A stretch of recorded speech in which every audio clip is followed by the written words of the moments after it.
आप सभी महानुभावों का यूट्यूब चैनल एफपीए बुलेटिन में हार्दिक स्वागत है। अभिवादन स्वीकार कीजिए अपने प्रगति पथ के सदाबहार साथी मनोज मिश्र का। आप सभी पहले से ही अवगत हैं कि आलू, प्याज, टमाटर, भिंडी, गोभी, परवल, पालक, लौकी, नेनुआ, तरोई, सेम, बैगन, मशरूम व कुंदरू आदि विविध प्रकार की सब्जियों के अलावा पत्तेदार धनिया, पत्तेदार लहसुन, पत्तेदार मेथी, खीरा, गाजर, मूली, हरा मिर्च, शिमला मिर्च व चुकंदर आदि सलाद आइटमों को सूखने एवं सड़ने गलने से बचाने और लंबे समय तक ताज़े व गुणकारी बनाए रखने के लिए निम्न तापक्रम पर यानी कम टेम्परेचर पर भंडारण करने की ज़रूरत होती है। उसी तरह आम, अनार, अंगूर, अनानास, अमरूद, केला, कीवी, सेब, संतरा, नींबू, नाशपाती, मौसमी, तरबूज, पपीता, स्ट्रॉबेरी, ब्लूबेरी और रास्पबेरी आदि विभिन्न प्रकार के फलों को भी लंबी अवधि तक तरोताज़ा बनाए रखने के लिए कम तापमान पर रखना जरूरी होता है।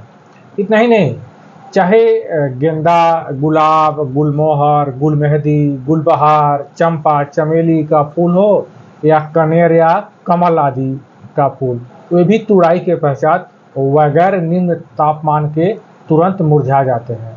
लिहाजा इन सब्जियों, फलों व फूलों के उत्पादकों व कारोबारियों को भारी आर्थिक क्षति उठानी पड़ती है। इन सब्जियों, फलों व फूलों के छोटे छोटे उत्पादकों व छोटे छोटे कारोबारियों के पास इतनी आर्थिक क्षमता नहीं होती है कि वे कोल्ड स्टोरेज का निर्माण कर अपने उत्पादों को लंबे समय तक ताज़े व सुरक्षित रख सकें। कुछ विकसित राज्यों को छोड़ दें तो अमूमन पूरे देश में अपेक्षा के अनुरूप कोल्ड स्टोरेज की उपलब्धता अत्यंत सीमित है। नतीजा यह होता है कि इन सब्जियों, फलों व फूलों के उत्पादक किसानों को मजबूरीवश औने पौने दाम पर अपने उत्पादों को बिचौलियों के हाथों बेचना पड़ता है और तब बड़े बड़े कारोबारी जिनके पास इन उत्पादों के भंडारण की अकूत क्षमता होती है, वे अपना कपटपूर्ण कारोबारी खेल शुरू करते हैं।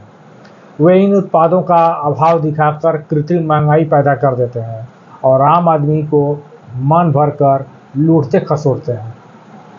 थोड़ा आप भी अपने दिमाग पर जोर लगा कर देखिए ना, जब तक किसान के पास आलू, टमाटर, प्याज और लहसुन आदि कोई भी उत्पाद रहता है, तब तक ये बाजार में काफ़ी सस्ती बिकती है। मगर जैसे ही ये उत्पाद बड़े बड़े कारोबारियों के पास पहुंच जाता है, तब इनकी महंगाई आसमान छूने लगती है। कई कारणों से शासन प्रशासन भी इन कपटी कारोबारियों के कुकृत्यों पर ससमय पूरी तरह नकेल लगाने में विफल रहता है। यह कपटपूर्ण कारोबारी खेल अपने देश में बरसों से होता आ रहा है और आम आदमी केवल मन महसूस कर ही रह जाता है। अब जरा आप भी अपने कारोबारी दिमाग को लगाइए।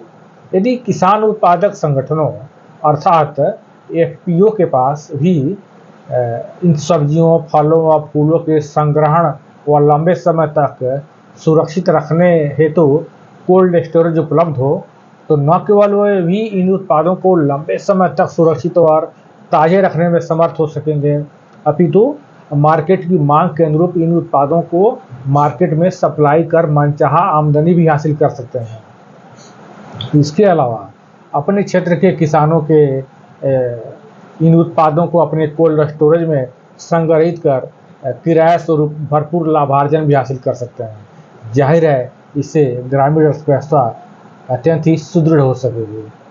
अब उक्त तथ्यों के मद्देनजर केंद्र व राज्य सरकारें एफपीओ को भी मार्केट का मजा हुआ कारोबारी खिलाड़ी बनाने हेतु कोल्ड स्टोरेज की स्थापना व संचालन के लिए प्रोत्साहन व आकर्षक अनुदान सहायता योजनाएं संचालित कर रही हैं। अब इससे पहले कि कोल्ड स्टोरेज योजना के स्वरूप, लागत, आवेदन की प्रक्रिया व अनुदान सहायता आदि के बारे में आपसे चर्चा करें, यहाँ आपको स्मरण करा देना चाहते हैं कि यदि आप इस एफपीओ बुलेटिन यूट्यूब चैनल पर नए हैं व अभी तक आपने चैनल को सब्सक्राइब नहीं किया है, तो यह जरूरी काम तुरंत कर लीजिए। और हाँ, कृषि आधारित नवीनतम कारोबारी अवसरों की नियमित जानकारी के लिए तो बेल आइकन दबाना कतई न भूलें।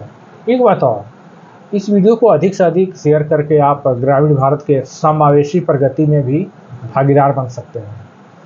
कोल्ड स्टोरेज निर्माण योजना से संबंधित समूची जानकारी के लिए यह पूरा वीडियो जरूर देखिए। तो चलिए अब कोल्ड स्टोरेज अर्थात शीतगृह की ओर हम लोग आगे बढ़ें।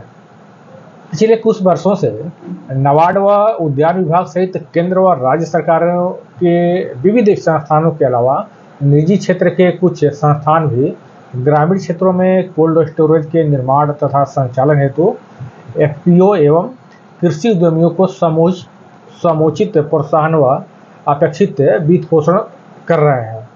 क्योंकि उद्यान विभाग की पहुंच गांव-गांव तक अब हो गई है, इसलिए आज के वीडियो में हम लोग उद्यान विभाग द्वारा कोल्ड स्टोरेज के निर्माण व संचालन हेतु एफपीओ को प्रदान की जा रही अनुदान सहायता के बारे में विस्तृत जानकारी हासिल करेंगे। तो सबसे पहले हम लोग योजना के स्वरूप को आइए समझ लेते हैं। देखिए, समन्वित उद्यानिक विकास मिशन द्वारा कोल्ड स्टोरेज के निर्माण हेतु अनुदान सहायता योजना संचालित की जा रही है। इस योजना के अंतर्गत दो प्रकार के कोल्ड स्टोरेज टाइप 1 और टाइप 2 का निर्माण कराया जाना है। यानी दोनों में से कोई किसी एक का आप निर्माण के लिए आवेदन कर सकते हैं। इस योजना के अंदर दो तरह के कोल्ड स्टोरेज का निर्माण किया जाना है अपने इच्छा के अनुरूप। चयनित कोल्ड स्टोरेज के निर्माण के लिए एफपीओ, व्यक्तिगत उद्यमी व एलएलपी आदि आवेदन करने के पात्र हैं। यहाँ हम टाइप 2 कोल्ड स्टोरेज के बारे में आपसे चर्चा करेंगे। तो देखिए, टाइप 2 कोल्ड स्टोरेज की अधिकतम क्षमता शासन द्वारा 5000 मीट्रिक टन निर्धारित की गई है। उक्त कोल्ड स्टोरेज मल्टी चैम्बर्ड होना चाहिए। इसमें एनर्जी सेविंग सिस्टम भी होना चाहिए, ताकि यदि 10 घंटे भी लाइट रहे तब भी आवश्यकता के अनुसार तापक्रम बना रहे। उक्त कोल्ड स्टोरेज नई तकनीक से स्थापित की जानी है, ताकि अपेक्षा के अनुरूप सभी सुविधाएं उपलब्ध हो सके। वाहनों के आवाजाही का भी समुचित प्रबंध सहित सभी तरह की बुनियादी सुविधाएं प्रस्तावित कोल्ड स्टोरेज में सुनिश्चित किया जाना है। आइए अब इकाई लागत की बात कर लेते हैं। तो देखिए, जहाँ तक इकाई लागत की बात है, वैसे तो कोल्ड स्टोरेज के निर्माण की लागत क्षेत्र विशेष में उपलब्ध संसाधनों की सहज उपलब्धता व मूल्य पर निर्भर करती है। मगर समन्वित उद्यानिक विकास मिशन द्वारा टाइप 2 कोल्ड स्टोरेज की लागत 10,000 रुपये प्रति मीट्रिक टन निर्धारित की गई है। मान लीजिए आपको 5,000 मीट्रिक टन क्षमता का एक टाइप 2 कोल्ड स्टोरेज स्थापित करनी है। उसका निर्माण लागत होगा 5 करोड़ रुपए। अब अनुदान सहायता की हम लोग बात कर लेते हैं। देखिए, समन्वित उद्यानिक विकास मिशन द्वारा टाइप 2 कोल्ड स्टोरेज के निर्माण के लिए किसान उत्पादक संगठनों अर्थात एफपीओ को इकाई लागत का 75% अनुदान सहायता प्रदान की जा रही है। मान लीजिए यदि 5,000 मीट्रिक टन क्षमता वाले टाइप 2 कोल्ड स्टोरेज आपको स्थापित करनी है, तो उसका इकाई लागत 5 करोड़ रुपये होगा और उस पर अनुदान सहायता एफपीओ को मिलेगा 3 करोड़ 75 लाख रुपए। अब शेष राशि का प्रबंध एफपीओ को बैंक ऋण या अंशदान के रूप में उसको पूर्ण करना होगा। जबकि देखिए, व्यक्तिगत उद्यमियों व अन्य आवेदकों को इकाई लागत का 50% ही अनुदान सहायता शासन द्वारा प्रदान की जा रही है। और हाँ, एक बात तो आपको यहाँ क्लियर कर देना चाहते हैं कि यह योजना केंद्र व राज्य सरकारों के अंशदान से संचालित होती है। लिहाजा अनुदान सहायता प्रतिशत कुछ राज्यों में डिफर कर सकता है, नहीं उसमें विभिन्नता हो सकती है। तो अब हम लोग आवेदन की प्रक्रिया की बात कर लें। यह समझ लेना बहुत ही जरूरी है।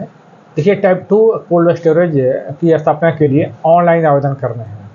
आप चाहे जिस राज्य में रहते हैं वहाँ के उद्यान विभाग की वेबसाइट पर जाइए, वहाँ आपको कोल्ड स्टोरेज के निर्माण संबंधी योजना दिखाई देगी और वहीं पर आपको अपने एफपीओ का पंजीकरण करा लेने हैं।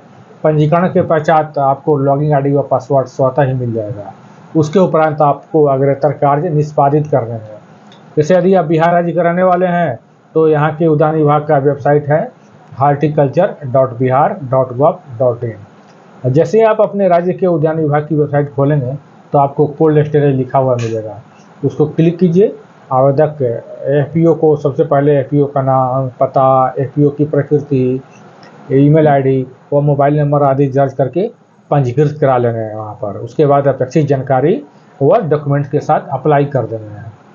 अब थोड़ा अपेक्षित डॉक्यूमेंट के बारे में जान लीजिए, ये बहुत ही ज़रूरी है और आवेदन करने के पूर्व आपको ये चीज़ तैयार करके रखनी है। अब जान लीजिए कि इससे आपको बिना बाधा के त्रुटि रहित आवेदन आप कर सकेंगे। तो पहला जो है जो आपको क्या रखना है डॉक्यूमेंट, वो है कि यदि आप पीओ हैं तो सभी निदेशकों का केवाईसी डॉक्यूमेंट्स जैसे आधार व पैन आदि आपको पहले से तैयार करके रख लेना है। दूसरा कि आवेदन करते समय एफपीओ का एमओए और एओए का सॉफ्ट कॉपी आपके पास होना चाहिए।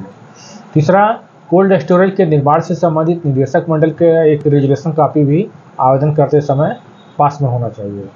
चौथा, जिस भूमि पर कोल्ड स्टोरेज स्थापित करनी है उसका राजस्व रसीद भी आवेदन करते समय पास में होना चाहिए। यदि युक्त भूमि लीज पर ली गई है तो कम से कम 15 वर्ष का रजिस्टर्ड लीज या सेल डीड का भी पेपर आपके पास होना चाहिए, ये बहुत ही जरूरी है।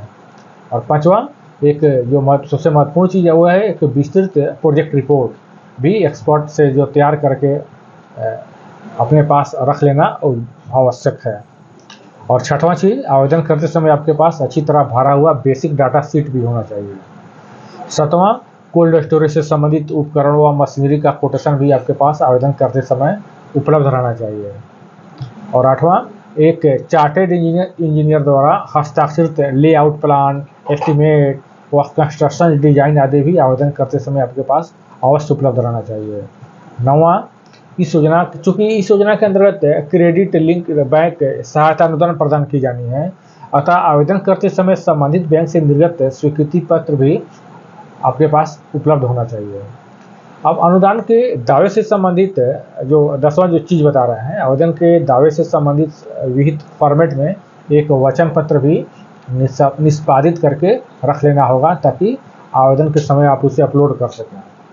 11वां जो महत्वपूर्ण चीज़ है वो है कि संबंधित बैंक द्वारा फॉर्मेट में निष्पादित बैंक ऋण मूल्यांकन दस्तावेज भी आवेदन के साथ आपको अपलोड करने हैं, इसलिए आवेदन करते समय ये भी आपके पास डॉक्यूमेंट उपलब्ध होना चाहिए। और 12वां जो महत्वपूर्ण चीज़ है वो है कि नए कोल्ड स्टोरेज के निर्माण हेतु जिला उद्यान कार्यालय से जारी लाइसेंस की कॉपी भी आपके पास आवेदन करते समय उपलब्ध होना चाहिए। 13वां, आपके पास एनएचबी, नाबार्ड या अन्य संबंधित संस्थानों द्वारा फॉर्मेट में निर्गत एनओसी भी होना चाहिए जिसमें क्लियर किया गया हो कि आवेदक को पूंजी सब्सिडी का भुगतान नहीं किया गया है। 14वां, उसी कोल्ड स्टोरेज प्रोजेक्ट से संबंधित किसी अन्य स्रोत से पूंजी सब्सिडी नहीं मिलने का हलफनामा भी फॉर्मेट में देना होगा, अतः इसकी तैयारी पहले से कर लें। और 15, एक प्रदूषण नियंत्रण बोर्ड द्वारा निर्गत कोल्ड स्टोरेज स्थापना हेतु सहमति पत्र भी आवेदन करते समय आपके पास होना चाहिए, इसलिए इसकी भी तैयारी करके रख लें। और 16वां, इसके अलावा किए गए ऑनलाइन आवेदन व इसके साथ संलग्न डॉक्यूमेंट्स के जो प्रिंटेड कॉपी आपको राज्य स्तरीय बागवानी निदेशक को सुपुर्द करनी है, तो ये भी आपको जानकारी होनी चाहिए। उम्मीद है आपको कोल्ड स्टोरेज टाइप 2 योजना से संबंधित सभी तरह की अपेक्षित जानकारी मिल गई होगी। यदि इस संबंध में कोई और जिज्ञासा है तो आप अपने जिले के जिला स्तरीय सहायक निदेशक उद्यान से मिलकर अपेक्षित जानकारी हासिल कर सकते हैं। अपनी जिज्ञासा को आप कमेंट बॉक्स में भी लिख सकते हैं, यहाँ भी आपको अपेक्षित मार्गदर्शन व सहयोग मिलेगा। तो अब जरूरी जानकारी और डॉक्यूमेंट्स का प्रबंध कर कोल्ड स्टोरेज निर्माण की दिशा में आगे बढ़िए। हमारी शुभकामनाएं आपके साथ हैं। आशा अपने चैनल को तो सब्सक्राइब कर ही लिया होगा। तो यह जानकारी आपको कैसी लगी कमेंट बॉक्स में लिखकर जरूर बताइएगा। अब मुझे भी दीजिए विदा लेने की अनुमति। जल्द ही मिलते हैं एक नई लाभकारी कारोबारी जानकारी के साथ। नमस्ते।